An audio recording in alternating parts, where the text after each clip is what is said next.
In this brief video, I'd like to discuss the benefits of occasionally silencing your mind. One of the ideas of mindfulness is that we are to live in the present. And I know a lot of people think, well, what does that mean? I'm always present, I'm always here. Well, at the core of this issue is the fact that as a species, humans have benefited greatly, and possibly the apex of our evolutionary history is the development of language, right? It's language that allows us to communicate pretty intricate thoughts with one another, to pass knowledge across generations in ways that other animals cannot, right? You can imagine that the technology we all experience today, if each generation had to discover that by themselves, wouldn't be possible, right? No other species is connected to the internet right now because of a very highly sophisticated, integrated, both verbal and written language. However, language is not reality. Language is at its core an abstraction. And abstraction at any level will always reduce the fullness of an experience.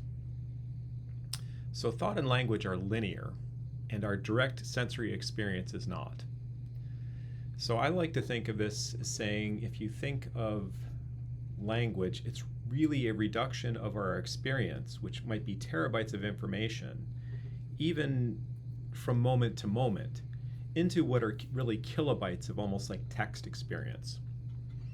The philosopher Alan Watts is known for the statement, the menu is not the meal, right? You can imagine reading a menu, you can see this dish, it might be some chicken dish and might have some vegetables, and it might describe just very briefly what the seasoning is.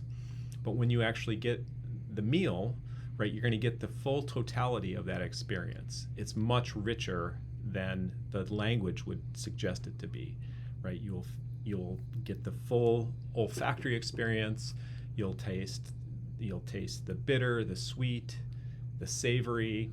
You'll have textures of the food in ways that could never be described, or would have to take up so much that you could never have a menu. A menu would become a 500-page book, right?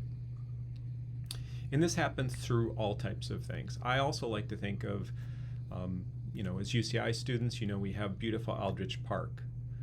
If you're walking through Aldrich Park and you stop in any one given place, you can think of how, if you were on the phone trying to text a friend in thought, what you could describe, right? And that would be very impoverished, right? While you're in Aldrich Park, you have this very rich visual experience, right? Your visual system, the way it works is it's moving around from bit to bit, and it's constructing across time. It's bridging time, either focusing on a very specific part of the scene or even building up the entire scene.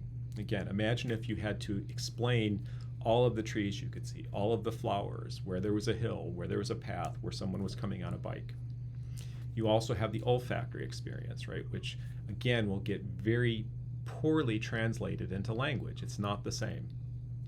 You'll have an auditory experience. You'll hear leaves rustling, you'll hear birds singing, you might hear discussions in the distance.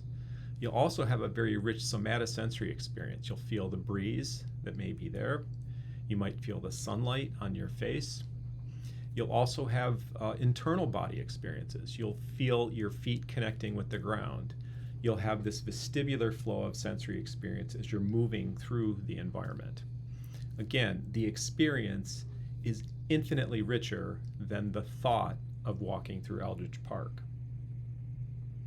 Now, a lot of the problems that we have in life are when we get stuck in our heads and we are constantly thinking and thinking and thinking, and we stop actually living the life and taking in what's in front of us. So we get trapped in iterations of the same types of thoughts.